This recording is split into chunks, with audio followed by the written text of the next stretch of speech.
सुनो भैया, यहाँ पर कोई जैन मंदिर या जैन भाई का घर है?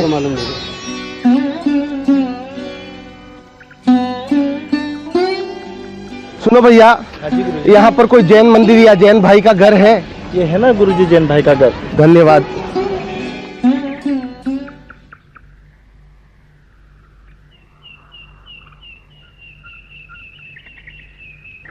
सुनो राजन। हाँ बोलिए।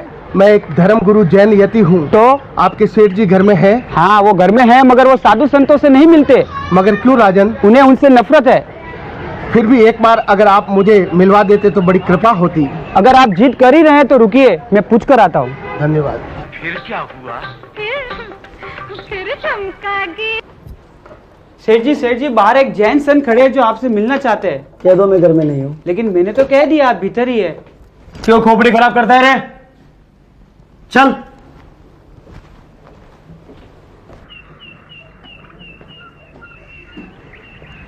कहिए, मुझसे क्या काम है? देखो राजन, हम 3 मुनिगण जंगल में विहार करते हुए चातुर्मास के लिए रामपुर जा रहे थे कि रामपुर यहाँ से 150 किलोमीटर दूर है। जंगल में विहार करते हुए मेरे पाँव में कांटा छुप गया। मेरे साथ के दोनों मुनि बातें करते हुए आगे चल निकले और मैं रास्ता भटक गया। मैं 7 दिनों से भटकते भटकते यहाँ तक पहुँचा हूँ। तो क्या आपको पैसे या गाड़ी चाहिए रामपुर जाने के लिए? नहीं राजन, ये सब हमारे लिए वर्जित है। तो आप मुझसे चाहते क्या हो? यदि आप मुझे आज्ञा दे तो मैं आपके घर पे चातुर्मास करना चाहता हूँ। देखिए, आप एक जैन यति है और आप तकलीफ में हैं, इसलिए इंसानियत के नाते मैं आपको मना नहीं कर सकता हूँ, मगर मेरी एक शर्त है। बोलो राजन। देखिए, आप मेरे जीने के तरीके में कभी दखल अंदाजी नहीं करेंगे और ना ही मुझे कभी उपदेश देंगे। बोलो, मंजूर है? हमारी क्रियाएं ही हमारा उपदेश है। वैसे भी उपदेश देने से किसी के जीवन में कोई परिवर्तन आ जाए ये कोई आवश्यक नहीं है। हाँ, परिवर्तन के लिए जीवन में एक टर्निंग पॉइंट ही काफी है। ठीक है महाराज को कमरे में ले जाओ। पधारिए महाराज, पधारिए। ये है आपका कमरा, आप यहाँ आराम से रहिए। और हाँ, हमारे सेठ जी की बातों का बुरा नहीं मानना, वे दिल के बड़े ही अच्छे हैं, मगर उन्हें धर्म में जरा भी रुचि नहीं है। मगर क्यों राजन? बचपन में हमारे सेठ जी ऐसे नहीं थे। कई सालों पहले उनके माता पिता तीर्थ यात्रा कर लौट रहे थे कि उनकी कार दुर्घटनाग्रस्त होने से उनकी अकाल मृत्यु हो गई।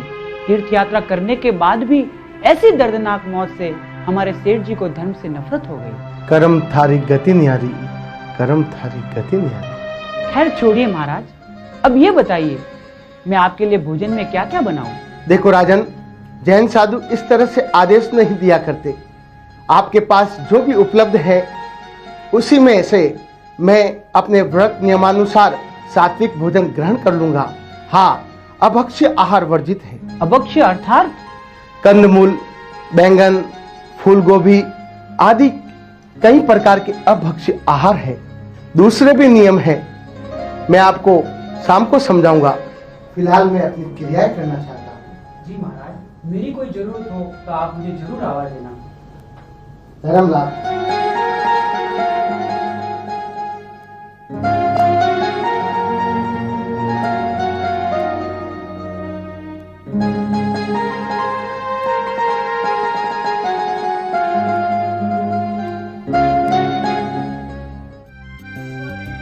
मस्त तू चीज बड़ी है, मस्त मस्त। सेठ जी ये क्या कर रहे हैं आप? क्यों बे, क्या हुआ? महाराज ने संथारा कर लिया है। तूने क्यों करने दिया? क्या कर लिया? संथारा मतलब महाराज सो गए हैं। अच्छा, संथारा। लगता है तुझे आज से उपदेश पिलाने शुरू कर दिए। अरे राम कह रहे, महाराज रोज इतनी जल्दी सो जाएंगे क्या? रोज का तो पता नहीं, पर आज उनका 8वां उपवास है ना, इसलिए शायद। 8वां क्यों? आज तो कुछ खाया होगा ना? घर में जो कुछ भी था सब उनके सामने रख लिया, मगर सिवाय गर्म पानी के उन्होंने कुछ नहीं लिया। कहीं वे सुबह की बातों से आपसे नाराज तो नहीं सेठ जी? सुबह मैं बात करूंगा, जा खाना लगा।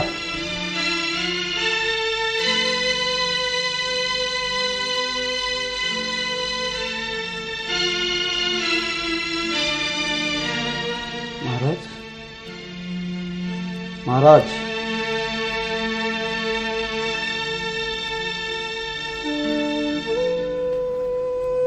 धर्मलाभ राजन। क्या बात है महाराज, कल से आपने कुछ खाया नहीं, नाराज हो गया? नहीं राजन नहीं, साधु तो राग और द्वेष से परे होते हैं, भला फिर किस बात की नाराजगी। रही बात गोचरी की, तो उसका कारण यह है कि मैंने आजीवन एकाशना का नियम लिया है। उसमें भी गर्म पानी सहित 11 वस्तुओं में से ही मैं ग्रहण करता हूं, और 11 में से एक भी वस्तु यदि मुझे मिल जाए तो मैं एकाशना कर लेता हूं, वरना उपवास। बस यही बात है। क्यों अपने ऊपर आप इतना जुल्म करते हो महाराज? जिसे आप जुल्म कहते हैं राजन, उसे हम संयम कहते हैं।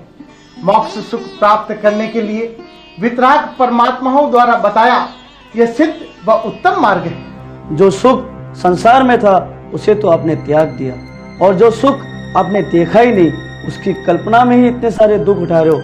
मेरी तो समझ के बाहर है ये सब। राजन, संसार के सारे सुख तो असल में दुख के मुखौटे हैं, मगर आप तो समझना ही नहीं चाहते हैं, इसलिए आपकी समझ से बाहर है। यदि आप समझना चाहें तो हर प्रश्न का उत्तर भी है। आप भूल जाइए कि मैं कभी व्रत नियम वगैरह लूंगा। मैं इन वैध बातों को नहीं मानता। कंदमूल मत खाओ, उपवास करो, ये सब फिजूल की बातें हैं। ये बातें कहीं और सुनने नहीं मिलती। आप नहीं मानेंगे क्योंकि आपकी आंखों पर तो अज्ञानता का पर्दा है। यदि विज्ञान यह सच साबित कर दे तो आप बिना किसी तर्क वितर्क करके आंखें मूंद कर इस बात को मान लेंगे, मगर केवल ज्ञानी भगवंतों के वचनों को आप रूढ़िवादी और ढकोसला करार देंगे। यदि डॉक्टर आपको कहे कि आलू मत खाइए, उससे गैस हो जाती है, यदि डॉक्टर आपको कहे कि मोटापा घटाने के लिए आप उबाला हुआ खाइए, घी और तेल का त्याग कर दीजिए, तो आप कर लेंगे, मगर वर्ष में 2 बार आप एम्बिल करने की जहमत नहीं उठाएंगे। यदि डॉक्टर आपको कहे कि सारी बीमारियों से बचने के लिए उबाला हुआ पानी पीजिए, तो आप पिएंगे, मगर जीव हिंसा से बचने के लिए आप ऐसा कर्म नहीं करेंगे। यदि डॉक्टर आपको कहे कि नंगे पांव मॉर्निंग वॉक के लिए जाइए, तो आप जाएंगे, मगर नंगे पांव किसी मंदिर में जाकर परमात्मा की पूजा करने का कष्ट नहीं करेंगे। यदि डॉक्टर आपको कहे कि शरीर की तंत्र क्रिया को आराम देने के लिए कुछ भी मत खाइए या थोड़ा कम खाइए, तो आप मान जाएंगे, मगर अपनी आत्मा के कल्याण के लिए एक एकाशना या एक उपवास नहीं करेंगे। देखो राजन, जैन धर्म भी एक विज्ञान है। हमारे तीर्थंकरों ने किसी प्रयोगशाला में बैठकर माइक्रोस्कोप से परीक्षण नहीं किए, बल्कि उन्होंने स्वयं अपने पर प्रयोग किए, आत्म मंथन किया, चिंतन किया, और अपनी केवल ज्ञानी नजरों से शरीर, आत्मा और समाज को कुछ नया विषय दिया, कुछ नई बातें दी, जो आज जन जन के लिए कल्याणकारी साबित हो रही है।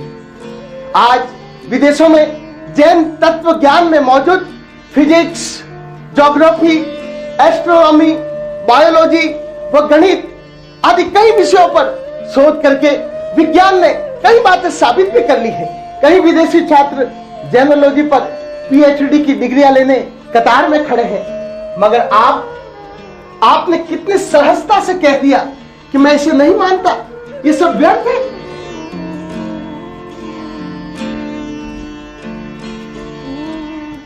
धर्म लाभ। हम धर्म की ज्योति में अपना भी तेज मिलाएंगे। वीर की वाणी का अमृत जन जन को पिलाएंगे। जन्मों से जैनों को हम कर्मों से जैन बनाएंगे। कर्मों से जैन बनाएंगे। हीरे को पत्थर समझकर खुद को ही धोखा दिया। खुद को ही धोखा दिया। अपने हित की बात को भी झूठे मद में उड़ा दिया। झूठे मद में उड़ा दिया। गैर भी झुकते हैं अपने धर्म में वो प्रभाव है। धर्म में वो प्रभाव है। पट्टी बांधी झूठी जिद की आंखों पे पर्दा किया। ऐसे भूले भटकों को हम आईना दिखलाएंगे। वीर की वाणी का अमृत जन जन को पिलाएंगे।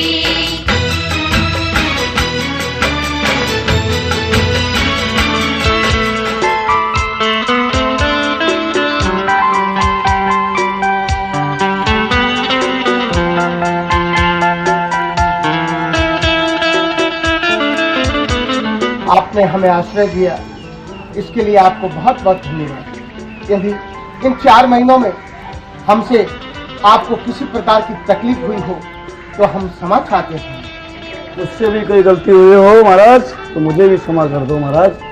धर्मलाभ, मुझे भी क्षमा करना महाराज। धर्मलाभ। देखो राजन, इन 4 महीनों में मैंने आपको कोई उपदेश नहीं दिया। यदि आप कुछ सुनना चाहते हैं तो जाते जाते मैं आपको कुछ कहना चाहता हूँ। ठीक है, कहिए।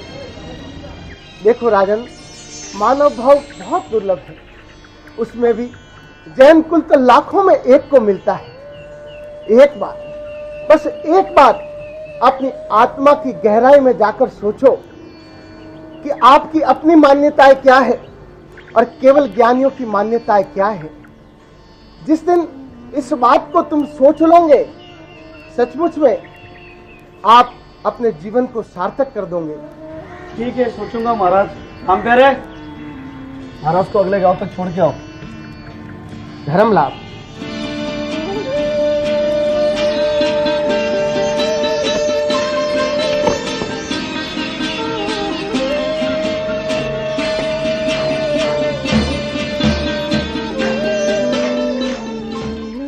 गुरुदेव, मैंने 4 महीने निस्वार्थ भाव से आपकी सेवा की है। कृपया जाते समय मुझे कुछ ऐसा दे जाइए जो आपकी याद बनकर हमेशा मेरे पास रहे। देखो राजन, हम तो संत हैं, हम तुम्हें क्या दे सकते हैं। हाँ, मैं तुम्हें या तो दीक्षा दे सकता हूँ या धर्मलाभ। बोलो तुम्हें क्या चाहिए। महाराज, दीक्षा तो मैं ले नहीं सकता, परंतु मुझे ऐसा धर्म लाभ ही दे दीजिए जिससे मेरा कल्याण हो जाए। अच्छा ठीक है, ये पकड़ो। देखो राजन, मैं तुम्हें ये धर्म मित्र देता हूँ। ये धर्म मित्र जन्मों जन्म तक तुम्हारा कल्याण करेगा। ये तुम्हें मुक्ति भी दिलाएगा। ये तुम्हारा हरदम साथ निभाएगा। परंतु इस धर्म मित्र का क्या तुम साथ निभा पाओगे या बीच में ही छोड़ दोगे। गुरुदेव, आप मुझे इतनी बड़ी चीज दे रहे हैं। कल ही मैंने लॉटरी की टिकट खरीदी थी। आपके चरणों की सौगंध गुरुदेव, अब मैं कभी लॉटरी की टिकट नहीं खरीदूंगा, बल्कि अपने पुरुषार्थ पर ही भरोसा करूंगा। धर्म लाभ, तुम्हारा कल्याण हो। अब मैं विहार करता हूँ। छैया छैया छैया छैया चल, छैया छैया छैया छैया, ये छैया छैया छैया चल। मेरी लॉटरी लग गई सेठ जी, मेरी लॉटरी लग गई, मेरी लॉटरी लग गई, मेरी लॉटरी लग गई, मेरी लॉटरी लग गई सेठ जी, मेरी लॉटरी लग गई, मेरी लॉटरी लग गई सेठ जी। पागल हो गया, क्यों चिल्ला रहा है? सेठ जी, मेरी लॉटरी लग गई, अब मैं करोड़पति बन गया। सच? मुझे तो विश्वास नहीं हो रहा है। मुझे भी विश्वास नहीं हो रहा, आश्चर्य हो रहा है। लगता है महाराज के मंत्र ने अपना प्रभाव दिखाई दिया। मंत्र का? अरे कौन से मंत्र का? महाराज ने जाते समय मुझे एक कल्याणकारी मंत्र दिया था, इसी का। महाराज को आश्रय मैंने दिया, खाने पीने आदि का इंतजाम मैंने किया, और मंत्र देगे वो तुझको। सुना कौन सा मंत्र वो? ये लो। नमो हरिहंतानम। अरे पगले, ये तो अधूरा है। मैं तो कोई दूसरा मंत्र समझा था, और ये तो मुझे पूरा आता है। ले सुन। नमो हरिहंतानम, नमो सिद्धानम, नमो आर्यानम, नमो उज्जायनम, नमो लोय सवसाउनम, ऐसो पंचन नमुक्कारो सव पाव पनासनो, मंगलानम च सर्वे सिंह परमम हवै मंगलम। अरे वाह सेठ जी, आपको तो पूरा मंत्र याद है, मगर क्या फायदा। सेठ जी, अब तो जागिए, अब तो सुधरिए और सोचिए कि ये घटना किस ओर इशारा कर रही है। सोचिए कि जब जैन धर्म की इस एक पंक्ति में इतनी बड़ी शक्ति है, तो संपूर्ण जैन धर्म की महिमा क्या होगी। सेठ जी, अब तो यथार्थ को स्वीकार कीजिए। ये चल चल, तुम मुझे जैन धर्म मत समझा, मैं तो जन्म से जैन हूँ। सेठ जी, आप खुद को जैन कहते हैं, कहाँ था आपका जैनत्व जब आपने एक जैन संत का तिरस्कार कर उन्हें अपनी शर्तों पर आश्रय दिया और उनके उपदेशों की खिल्ली उड़ाई? कहाँ था आपका जैनत्व जब गांव के अजैन लोग उस महापुरुष को वंदन कर रहे थे, व्रत नियम ले रहे थे, मगर आपने उनको हाथ तक नहीं जोड़े? कहाँ था आपका जैनत्व जब आप अपने तरीके से जी रहे थे? सेठ जी, जन्म से नहीं, जैन तो कर्मों से बनना पड़ता है। आपको पूरा मंत्र याद है ना? तो क्या आपने मुझसे कोई प्रतिस्पर्धा जीत ली? आपने तो सिर्फ तोता रट कर रखी थी, उस मंत्र का आत्मसात कभी किया ही नहीं। मेरे पास तो सिर्फ एक ही पंक्ति थी, नमो अरिहंताणम, जिसका अर्थ है मैं अरिहंत परमात्मा को नमस्कार करता हूँ। और ये नमस्कार शब्दों से नहीं, दिल से सिर झुकाकर करना पड़ता है, तभी इसका प्रभाव दिखाई देता है। और भगवान जानते हैं कि मैंने किसी लालच में नहीं, बल्कि अपने आत्म कल्याण के उद्देश्य से इस मंत्र का जाप किया। और इसीलिए ये मंत्र अब मेरी परीक्षा भी ले रहा है कि मैं धन लाभ और धर्म लाभ में से किसे चुनता हूँ। सेठ जी, धन लाभ आपका और धर्म लाभ मेरा। लीजिए ये लॉटरी का टिकट, मैंने अब सोच लिया है कि मैं दीक्षा ही लूंगा। तूने तो मेरी आंखें खोल दी रे। चल मैं भी तेरे साथ चलकर गुरुदेव से समायाचना करूंगा, प्रायश्चित लूंगा और हाँ, अगले चातुर्मास की विनंती भी करूंगा। मगर तू क्या सचमुच दीक्षा लेगा? गुरुदेव से धर्म लाभ पाकर जब मेरा इतना कल्याण हुआ है तो दीक्षा तो निश्चित ही मेरे लिए बड़ी हितकारी होगी। सेठ जी, मैं दीक्षा लेकर खूब धर्म प्रचार करूंगा। तो मैं भी संकल्प करता हूँ कि इस लॉटरी ने जो हमारे जीवन में परिवर्तन लाया है, उसके पैसों से मैं समाज में परिवर्तन लाने का प्रयास करूंगा। मैं इन पैसों का अखिल भारतीय श्री राजेंद्र जैन तरुण परिषद शाखा मुंबई जैसी संस्थाओं का अनुदान करूंगा जो धार्मिक शिक्षा का प्रचार करती हो। तो सारी सामाजिक समस्याओं का हल धार्मिक शिक्षा में मौजूद है। यह सत्य अब मैं जान चुका हूँ, क्योंकि आज के दिन से ही मेरे जीवन में टर्निंग पॉइंट आ चुका है। क्या आप भी अपने जीवन में टर्निंग पॉइंट की राह देखेंगे या आज के ही दिन को टर्निंग पॉइंट मानकर आगे बढ़ेंगे? डूबती नैया को देखो, धर्म से वो बचा गए। धर्म